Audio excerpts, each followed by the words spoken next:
Hello everybody and back again for another replay analysis. I think we're on like 51 now. And we're going to be going over a Meat Bicycle who's playing Slark. He says, usually when I lose I understand why. However, I don't understand why we lost this game. And how we lost this game and yada yada yada. That sucks. But they lost and he says, did I play mediocre? Why did we lose? What happened? Stuff like that. So, first of all, let's go over the game in general. Right now, within the first 30 seconds, if you don't do this already, Meat Bicycle, you want to be looking at, all right, what items should I get? What should I be scaling? I mean, Slark usually scales the same way, so if you play a lot of Slark, you'll probably know. I'll keep an eye on that.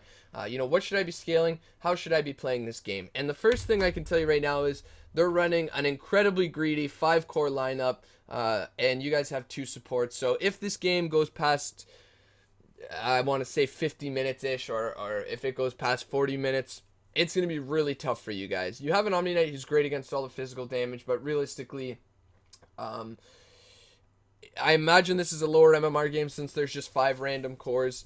Realistically, at this level, people probably don't have the proper team fight coordination, and they're not using their abilities properly.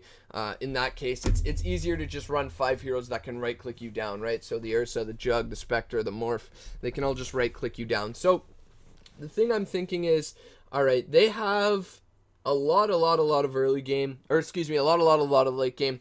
So in order for us to win, we need to really get a lot out of our laning stage and a lot out of the mid game, and we need to convert on the mid game in order to win this one. They have an Ursa, and we have a Troll Warlord, so we really need to secure Roshan. Roshan is super important with your team, and I don't know if this is a stack or not, if you're with even one person here, if it's solo queue, but if you want to win and you want to get better, you have to captain up, and you have to say, all right, guys, they have a lot of late game. We got to try to end this early. Most of the time, I mean, right now it's blatantly obvious. I imagine they would agree with you, but you can just say that, and then you can say it to yourself, okay, we need a Roshan. We've got a Troll Warlord. We've got we've got a Shadow Shaman if we need him to drop Serpent Wards in the Roche Pit because we really need to take it. If not, you can save them for the towers. Basically, what you should be doing is you should be saying, all right, I'm going to buy Treads, Drums, or Treads, Aquila, Drums, and then from there, we'll have some nice auras in the mid game, and you'll want to buy a magic wand as well, of course. And then from there, you'll have some nice auras in the mid game, and you'll be able to push with your Troll Warlord, who's probably going to go like Phase Boots, Mask of Madness. You'll be able to take a Roshan, and you guys have much better team fight, right? Like much better team fight. The Invoker, depending on how good he is, sure, he might be able to style on a couple of you, but I doubt he's going to be all that good unless he's like smurfing. Spectre can't really do much. Juggernaut, not all that scary either. Again, you have the Omni Knight, and you also have the Shadow Shaman, who's got some good disable for some of these carries. So I would be saying, all right, guys, we really need to push around the 20-30 minute mark, and try to at least take 1 Rax by that time. If not, be far ahead enough that you can just end the game, right? So you want to be focusing a lot on your early game CS, and then from there you want to try and convert it. So the one thing that is unfortunate is you're in a tri-lane scenario and nobody's stacking or pulling, which means you're going to have really slow levels in this lane. So in case you haven't asked for it, maybe you're typing it right now and that's why you stop moving, definitely say, hey, somebody stack and pull. If nobody's going to stack and pull, you just got to do it. You just have to do it because it's so important. You can't just split up EXP between 3 heroes in lane. I mean, you're going to be ridiculously low level, right? So just something to keep an eye on. What's the hero level one? I should know this. E. So we'll keep an eye on everybody's levels. It looks like they're starting to move around a little bit, giving you some more space. Shadow Shaman kind of got the hint, it seems, and he's going to be stacking and pulling. Doesn't stack it, just pulls it. But at least there's something, right? At least he's getting EXP elsewhere, and that's all great. It seems like everybody's back in. It's 3 again. Troll Warlord's top now. Looking to push the tower. You've got 3 range creeps. You guys should push this tower hands down. Hands down. You had 3 range creeps and a catapult. You guys could have gotten that tower as 4 easily. Or you get a kill. Looks like you're rotating lanes. So that was really unexpected. I'm not sure what's going on. This is a really weird game. You walk all the way mid and walk back. So just stuff like that. That's like really inefficient, right? You should have just stayed top and been like, guys, we need to push top tower. They don't have that much deep push. Their deep push is literally waveform and spectral dagger, right? So if they're gonna waveform to deep push, you just get a kill. Like, you've got shackles that lasts like 2.5 seconds or something. 2.75 seconds at level 1. That's disgustingly long. That's like stupidly long. This hero's actually too good. And look how many creeps you've got. That's so many creeps. You've got a Troll Warlord who's admittedly only level 4, unfortunately, but you should be able to get this, right? Or you could pressure the Spectre. Should be able to get a kill on that Spectre. You can kind of go behind the tower. This guy just waveforms in, and the tower is tanking the creeps. You've got 300 almost? No, 90. What am I saying? This guy's only level 1 there. Probably should have like 180. You've got 100. Okay, you've got 90 pure damage. You've got 200 magical damage, and you've got you and the troll just hitting this Morphling. He should probably be dead. This guy should also probably be dead. Realistically, you guys should have been able to go ham there, 100%. But you kind of get a little bit pissed off probably at the Troll Warlord. Look to rotate mid lane. He's like trying to gank the Invoker, but there's no way that's happening. Gives up, and then the Invoker comes back, and that's like the worst feeling ever. The Invoker tries to kill you. And now it seems like you're running back top lane, so we'll just zoom back through this stuff that we just watched. You've got your brown boots, doing good. Continuing the CS.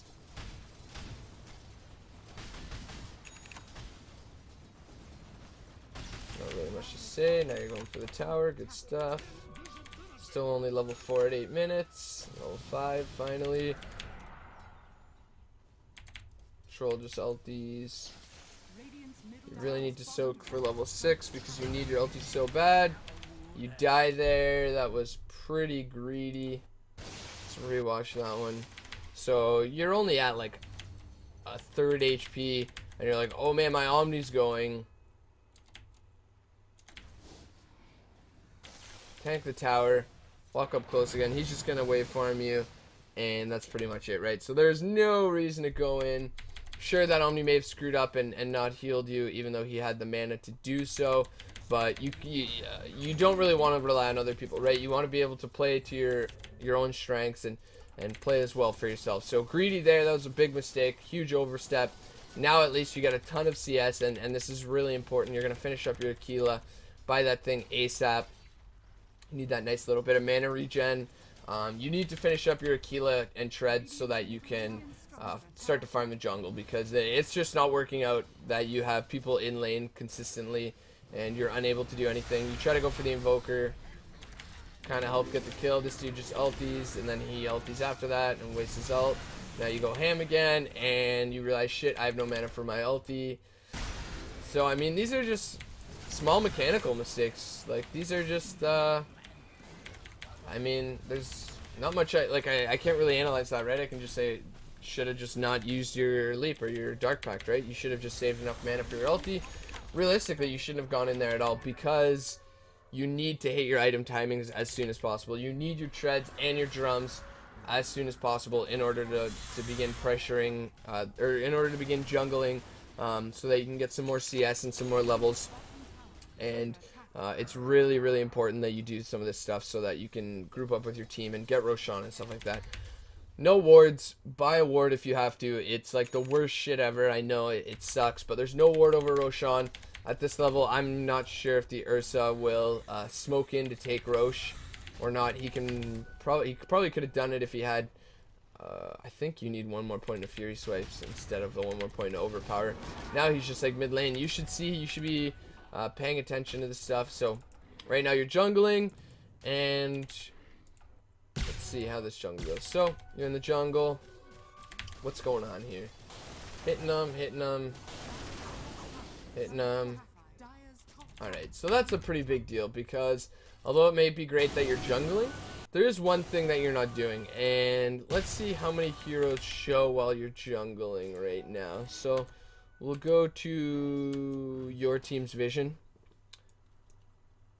and this is what you can see right now. So we'll back it up actually. So here's when you pretty much start jungling. You see this jug top, you see this morph top. Alright, so let's click on them. You're jungling. You do not need to pay attention to your hero right now. Your eyes should be like 90% on the minimap, 10% on your hero. But you should literally just attack move here, use your Q, and then look away again. Keep your eyes on the minimap to make sure that you don't get ganked or something. But you click on the jug and you're like, alright, this jug's going S and Y. He's a third of the way there pretty much. Alright, this morph's got a glove of haste. Morph's probably going to try and finish her treads. Alright. Doesn't look like she's anywhere near Linken's or anything like that. Mid lane, Ursa. Oh shit, he's got his Morbid Mask. Alright, guys. If somebody can buy a ward and put it on the Rosh Pit, we really need that. Or you have to buy one and put it on the Rosh Pit, because it's really important that this guy doesn't get a free Rosh. If he smokes in, yeah, that's shitty. You can either put it on Rosh. I would probably put it, if there's multiple, if you can get your supports to get multiple and they have multiple, I would put most likely one either up here or up here, and then the other one in the jungle. Because if he's not in the jungle, most likely if he's not in the jungle, you want to be checking the Rosh Pit, because he's either Roshing and you'll find him, or he's looking to gank somewhere around top and mid lane, in which case around the Rosh Pit is safe enough for somebody. So probably something you want to do. You're still watching top, you're like, shit, they're pushing top. You're still watching mid if you can see this Invoker, because right now it's saying he's Ghost Walked, but he's not. And you can say, okay, he's got like Phase Boots null, he's not grabbing a Midas, so he's going to have a pretty big level disadvantage. I'm not that scared of this Invoker. And that's everything that you should have been able to think about and do while you're jungling, right? That's everything that should have gone through your mind in those like 30 seconds that you were jungling. Instead, you're looking for kills here, which is good. Should be able to get one at least. Didn't need to use the ultimate there. Would have got him no matter what. The ultimate you could have saved in case this jug tries to ult you, which his ult is off cooldown. Did he just use it? I didn't even notice that. He probably used it to kill the Shadow Shaman. Yeah. So he gets kill on the Shadow Shaman. Whatever. And you're continuing to go. You got your treads now. And let's see if you do any tread switching. No. Yes. No. Okay. So you're doing some, either you messed up or you're doing some basic tread switching where you're like, I'll leave them on int because why not? And you use your ulti, and now you just need to get out because this guy is just going to eat you both alive. You guys are just still going on like 10% HP. You turn around and give up a kill. So if you want to know why this Spectre's so farmed, it's not because he wasn't ganked or anything. It's because not only did he get 758 gold from that Troll Warlord, but he just got another 551, even though you should have been able to easily get away there. So a misplay there. I will say you're a fairly aggressive player, so I would definitely try to work on that. You're jungling again, and your perspective, you're not really looking around the map. Oh, look at that. Morph shows bottom. You click on Morph. Alright, he's got his treads now. He's not working towards another item per se, but you know he at least doesn't have his perseverance on him, so he's not going to have Linken's for quite some time, which is important because if you, you'll probably have to point it out for people like the Shadow Shaman who's going to have a Hex, stuff like that. You click on the Invoker, you're like, oh, looks like he's going Yules. You're probably watching your team bottom, so you're like, okay, he just went Meteor, EMP, so I'm not sure how much you know about Invoker, but that pretty well means he's probably looking to go a Wex Exort build. At the very least, because he's going Yules, he's going to be doing some Yules into Meteor, Sunstrike, Deafening Blast shenanigans, which is like I barely play Invoker, and I like this combo because it looks cool kind of build. Which does actually just completely blow up a Slark if he hits it properly. Slark is a fairly squishy hero. He relies a lot on his ultimate. But yeah, you could have gotten a lot from that. And even more, I kind of watched the Invoker more than watching the team fight there. But you can, oh, Juggernaut, where did he die? Jug dies right here. You probably could have clicked on the Jug and said, okay, he's got his Yasha, Belt of Strength. Now he's halfway to his SMY, so he's going to be a little bit more difficult to deal with later on. And you're probably like, oh shit, we just got a tower. We just got a kill on the Juggernaut. We forced the Invoker away. This guy's saying report Invokers, so you can tell they're already starting to fight. So you're like, okay, team, I don't need to jungle anymore. sure, I want my Shadow Blade, but I need to start thinking about objective-based gaming. Also, you probably should have gone for the Treads because you really want that mid-game potential. Shadow Blade's really great for blowing up heroes, but they've got a Juggernaut, a Spectre, Morphling, an Invoker, and an Ursa.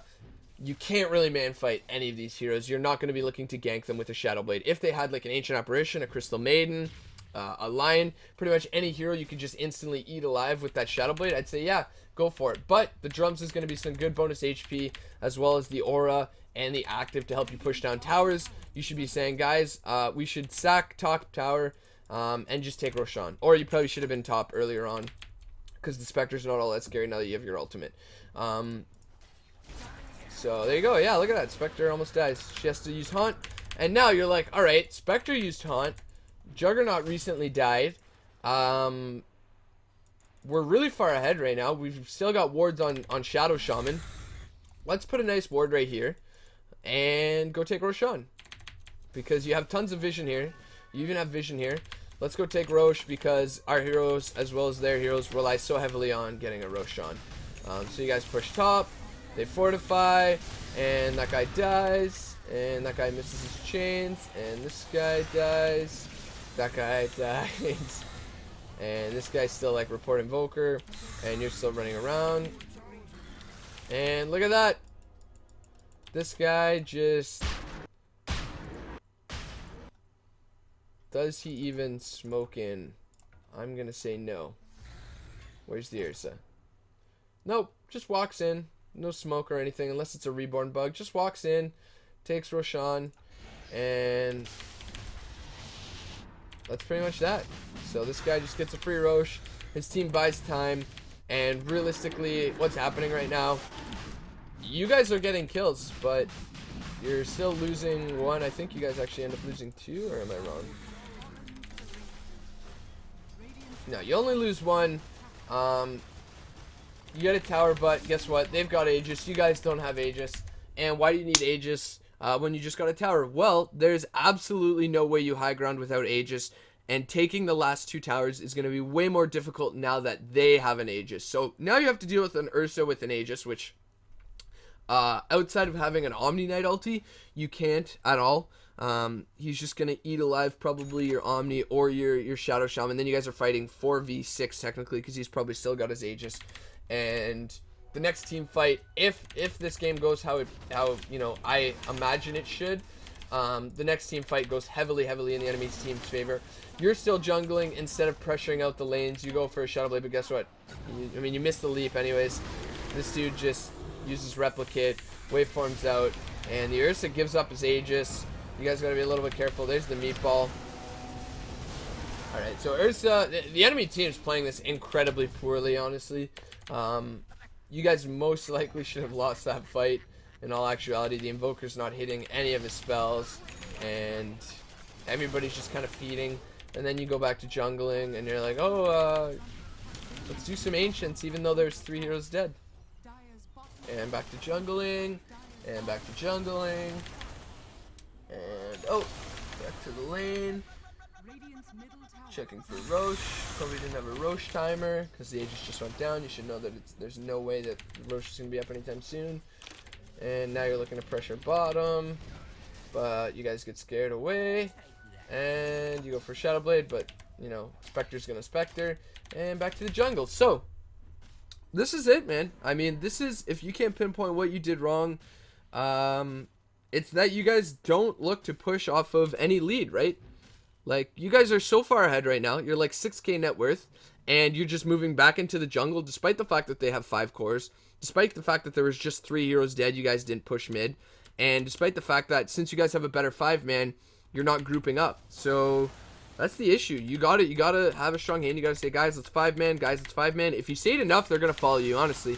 Especially if you guys are ahead, they're not gonna have any resentment towards you. They're not gonna be pissed off. They're gonna be like, okay, pretty poor positioning in that team fight, honestly. You guys end up losing 3-4-1. And let's check the graph now. You guys just lost about 2,000 net worth and about 2,500 EXP. It might even continue to go. Spectre's got her Radiance. That's probably game. In all honesty, that is probably game. you guys have like Guardian Greaves and you're going to gank the Invoker and you're like, yeah, we got the Invoker. Meanwhile, Spectre's like, alright, I'll just continue to rise in net worth and pretty much just win off of that. You guys have wards, Omni ulti, then you just dive. You go absolutely ham. And you guys are like past tier 4s right now. And look at this guy. He knows what's up. This guy's not microing his wards. Meanwhile, you guys are just like in their fountain. And you're like, oh, I don't know, man. How did we lose? And that's how. Like, everybody's just going way too ham. This guy goes Crystallis. And let's check the net worth now. Continuing to go up for them. She's got a mega kill. Spectre's net worth is now 3,000 more. It was just 2,000 more. You guys get full 5-man wiped. I'm pretty sure that guy died a little bit earlier. Now you guys are starting to fall apart, and that's it. That's it, man. You guys didn't pressure your advantage. The Spectre's 4,000 net worth ahead now. She just keeps getting higher and higher. There's no way you can keep up with a Radiant Spectre. You don't have the proper mid-game items. Looks like you might get a Roshan here. Nice, you do. And what can you convert off it? You get an Ursa. You get a Morph. And that's it. By the time you guys look to pressure, you're like, hey, let's gank the Spectre. Even though she can either just run away or solo kill you, she just runs away. That's more wasted time. And now they're pushing mid-racks. You're not there. The Morphling's about to respawn. And what's there? Are you going to be able to get it? I believe so. Omni ult, and the team just leaves, and you guys get mid-racks. But honestly, 6.85, teams easily come back from 1 or 2 racks, especially if there's 5 cores. Especially if one of them's a Spectre with Radiance, SNY Heart, one of them's a Juggernaut with SNY Aegis, or not Aegis, Aghanim Scepter. One of them's a Morphling with E-Blade, Invoker, even. Like, the Spectre's too fat, and it's not because he just farmed. It's like, he can just farm, but you guys should have had that racks earlier. You should have been able to get rid of those 2 towers, both of those 2 towers. If you don't push the racks, so you get 3 kills, and you guys just move back to farming. You don't pressure the mid tower. You don't pressure the bottom tower. You give the Spectre enough space to still feel comfortable that she can farm. And that's about it. Like, that was the end. You guys lose 1 team fight. Spectre gets her Radiance, and now she's like 7,000 net worth. So you saw just after that fight, she was like 1,000 ahead, 2,000, 4,000. You guys keep losing fights, and at that point, that's it. Your items are definitely going to fall off. You go for a Shadow Blade, which isn't going to help you all that much. You probably needed a Silver Edge if you were going to go Shadow Blade in order to disable the Spectre's passives. And then after that point, I mean, there's not much else to say, right? You managed to get a bunch of kills because they, I don't know, just kind of feed you. Spectre's like running in again. She's like, oh shit, my team. I probably should have stayed. I'll just take the tower anyways, and you go down again because you probably don't realize how farm the Spectre is. And Troll almost kills her because Troll's just going to do troll things. And she's got a heart, so she doesn't care that she almost died there. And that's pretty much it, man. So, that's pretty much it. And I know you're probably like, man, this Troll lost us the game, but there's misplays all over the board. You know, not optimized itemization. I'm sure if you would have said, guys, let's go for a Roshan, they would have gone for a Roshan. You just jungled for a hell of a long time instead of pressuring the map either alone or with your team. You didn't really buy wards, and I know you're a core, but if the ward either secures you a kill or prevents you from dying, it's already paid for itself tenfold, right? Because either you're getting yourself another 400-ish gold, or you're saving yourself another, whatever, 500, maybe 600 gold, depending on how much gold you lose and how much gold they get. So just a little bit of food for thought there in terms of buying wards and stuff like that. It seemed like you didn't know why, but to me it was fairly obvious why you guys lost. Nobody really grouped up. If you walk into the Roche pit, I guarantee this Troll follows, right? You just ping it out, you ping Troll, you ping out the Roche pit. He's not going to be like, no, I don't want an Aegis. If he's not going to Roche, you just be like, Troll, come take Aegis. And he'll show up and he'll take the Aegis, man. I guarantee it. Everybody wants an Aegis. Everybody wants to be like, well, I carried this game so hard. Yada, yada, yada. I had this Aegis and, you know, I just absolutely wrecked it. Troll Warlord, good hero, 6.83 is back. Whatever. But, yeah, I mean, the Spectre died once, and sure, you guys didn't gank her, but she was pretty far behind for a majority of the game. You and Troll fed her a couple of kills, but that was a misplay on Troll and then a misplay from you as well. So misplays happened all over the board. It wasn't just the Troll. I'm sure. I don't know half of the story, and he probably didn't help. But everybody definitely could have played better in general. And like I said, man, you got to look to captain. You got to be a little bit more efficient. You got to keep an eye on, what you should be buying in terms of items, when you should be hitting your timings, when is your team's peak. In this case, it was the mid game. Unfortunately, you let it go all the way to the late game, and that was pretty much it. I mean, they've got a Spectre in the late game, and you know, there's really not much else to say about that. So good game, well played, man. It happens to the best of us. We all make mistakes, and we all screw up, and we all get absolutely shit on by some carry when we're way ahead, and that's Dota, man. That's why we just keep hitting play. So thanks for sending in the replay, man. I hope this helped. I feel like I shit on you a whole lot, but I really didn't mean to, and you did play well. You had some good CS early on. You had at least a proper leveling and all that stuff. So, you're definitely getting there. You're only going to get better, especially since you're already in Learn Dota 2. You're obviously looking for help, so you're just going to keep getting better and better. And good luck to you, man. Good luck to you. You're just going to keep raising that MMR. Hey everyone, thanks for checking out the video. Hope you enjoyed it. Feel free to check out some of my other videos. I have my series from lane to lane where I just cast some everyday pubs that you guys send me. I also do some more professional pubs like games from Koikva, Miracle, whoever I can get my hands on from Dota Buff. I have a learning series as well, so feel free to check that out. There's some more info in the description as well as some videos linked in the annotations at the end here. Thanks a lot.